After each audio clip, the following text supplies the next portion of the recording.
پیارے پیغمبر صلی اللہ علیہ وسلم کے ایک صحابی کا نام آپ سب نے سنا ہوگا، ہم نے سنا ہوگا، حضرت اسامہ رضی اللہ تعالیٰ عنہ۔ حضرت اسامہ رضی اللہ تعالیٰ عنہ میدان جہاد میں موجود ہیں، اور میدان جہاد میں اس وقت تیر اور تلوار کی جنگ ہوتی تھی، دو بدو جنگ ہوتی تھی۔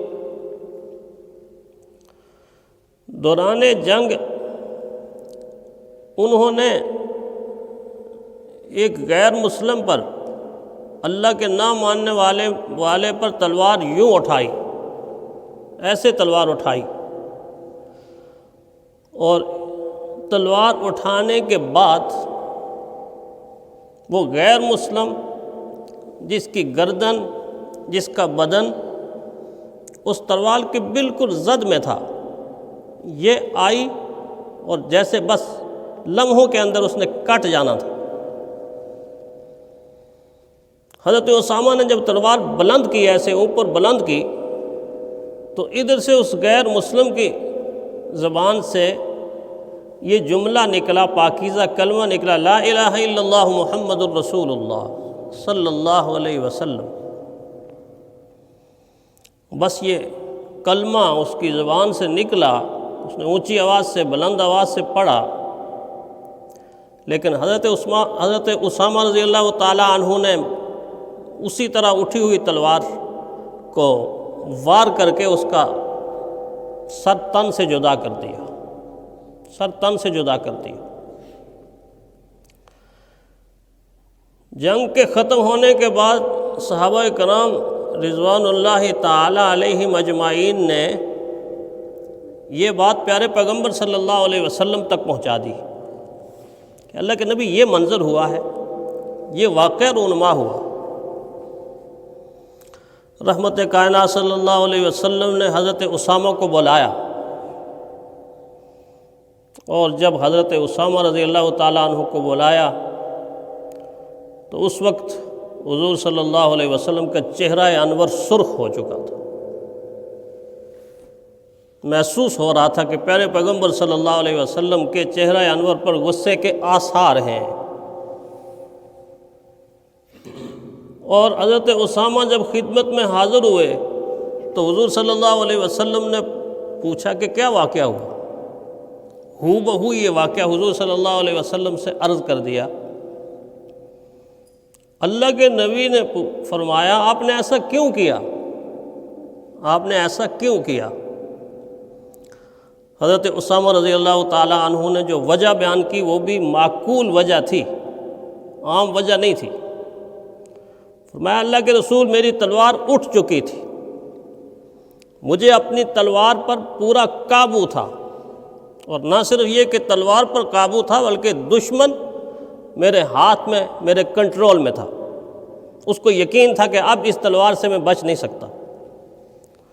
تو جب میری تلوار اٹھ چکی تھی، اس نے کلمہ پڑھا، تو میرے دل کے اندر یہ خیال پیدا ہوا کہ اس نے تلوار کے ڈر کی وجہ سے کلمہ پڑھا ہے، تلوار کے ڈر کی وجہ سے کلمہ پڑھا، اس لیے میں نے اس کو قتل کر دیا۔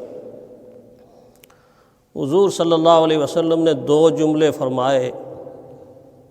پہلا جملہ یہ فرمایا، اے اسامہ، ہلا شققت قلبہ، ہلا شققت عن قلبہ، اور کما قال علیہ الصلوۃ والسلام، اے اسامہ، کیا تو نے اس کے دل کو چیر کر دیکھا تھا کہ اس نے دل سے کلمہ نہیں پڑھا تھا؟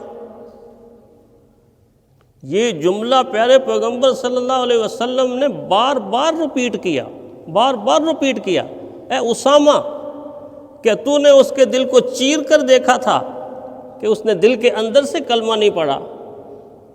حضرت اسامہ کہتے ہیں کہ بڑا مشکل وقت تھا، اتنا پریشان ہوا میں، اتنا غمزدہ ہوا، میرے جسم پر کپ کپی طاری ہو گئی کہ حضور صلی اللہ علیہ وسلم بار بار مجھ سے پوچھ رہے ہیں کہ آپ نے اس کے دل کو چیر کر دیکھا تھا؟ اور جو اگلا جملہ رحمت کائنات صلی اللہ علیہ وسلم نے فرمایا، اے اسامہ، جب کل اللہ کی عدالت میں وہ شخص اپنے کلمے کو لے کر آئے گا تو تیرے پاس کیا جواب ہوگا؟ جب کل اللہ کی عدالت میں وہ اپنے کلمے کو لے کر آئے گا تو تیرے پاس کیا جواب ہوگا؟ اس جملے پر حضرت اسامہ فرماتے ہیں میرے دل کے اندر ایک خواہش، کاش کہ اس سے پہلے میں مسلمان نہ ہوتا، میں آج ہی اسلام لاتا اور میرا یہ گناہ بھی معاف ہو جاتا۔ یہ تمنا پیدا ہوئی۔ اب دیکھ لیجئے کہ حسن ظن کی جگہ وہاں بدگمانی پیدا ہوئی، اور بدگمانی بھی کسی وجہ پر پیدا ہوئی، وہ سمجھتے تھے کہ تلوار کے ڈر کی وجہ سے، لیکن رحمت کائنات صلی اللہ علیہ وسلم فرمایا نہیں، اگر وہ حسن ظن کر لیتا تو اس کا زیادہ فائدہ ہوتا۔ کہنے کا مقصد یہ ہے کہ ایک لمحے میں شیطان انسان کے دل کے اندر بدگمانی پیدا کر دیتا ہے، حسن ظن کی طرف جانے، اچھے گمان کی طرف جانے ہی نہیں دیتا، برے گمانوں کا دروازہ کھول دیتا ہے۔ رحمت کائنات صلی اللہ علیہ وسلم کے ایک صحابی فجر کی نماز پڑھنے کے فوراً بعد جلدی سے مسجد سے نکل جاتے تھے۔ جب صحابہ اکرام نے یہ دیکھا کہ یہ شخص نماز ادا کرتے ہیں، وہ جلدی کے اندر واپس چلے جاتے ہیں، تو فوراً ان کے دل کے اندر یہ خیال پیدا ہوا کہ یہ کیسے شخص ہیں؟ مومن کی تو نشانیوں میں سے یہ نشانی بتائی گئی، عربی کا یہ مقولہ ہے کہ المؤمن فی المسجد کالسمک فی الماء، مومن مسجد میں ایسا ہوتا ہے، ایسے سکون میں ہوتا ہے جیسے مچھلی پانی میں ہوتی ہے۔ یہ تو مومن کی نشانی بتائی گئی ہے، کسی اللہ والے کا قول ہے یہ۔ تو یہ کیا وجہ ہے کہ یہ شخص فجر کی نماز پیارے پیغمبر صلی اللہ علیہ وسلم کی امامت میں ادا کر کے جلدی نکلنے کی کوشش کرتا ہے؟ تو صحابہ نے حضور صلی اللہ علیہ وسلم سے شکایت بھی کر دی، اللہ کے نبی یہ آدمی بہت جلدی چلا جاتا ہے۔ تو رحمت کائنات صلی اللہ علیہ وسلم نے اسے بلایا۔ اس میں یہ نقطہ بھی سمجھ میں آتا ہے کہ جس شخص کے متعلق بدگمانی پیدا ہو، اس کا علاج یہ ہے کہ فوراً اس سے پوچھو۔ اور حضور صلی اللہ علیہ وسلم نے فرمایا آپ کے ساتھی آپ کے بارے میں یہ کہہ رہے ہیں کہ آپ بہت جلدی بھاگ کے چلے جاتے ہیں۔ عرض کیا اللہ کے نبی اس لیے میں جلدی نکلتا ہوں کہ میری بیوی بھی ہے اور میرے بچے بھی ہیں، میں ان کو جگا کر تو آتا ہوں نماز فجر کے لیے، لیکن دھیان یہ رہتا ہے کہ ہو سکتا ہے نیند کے عالم میں پھر سو گئے ہوتا ہے نا۔ بعض دفعہ بچوں کو جگاتے ہیں، بیوی کو جگاتے ہیں، تو پہلی دفعہ جاگنے کے بعد انسان ہوں کرتا نہ ہوں ابھی اٹھ رہا ہوں، اور تھوڑے سے آپ چلے جاتے ہیں تو پھر نیند کے عالم میں چلا جاتا ہے، ایسا ہوتا ہے عموماً۔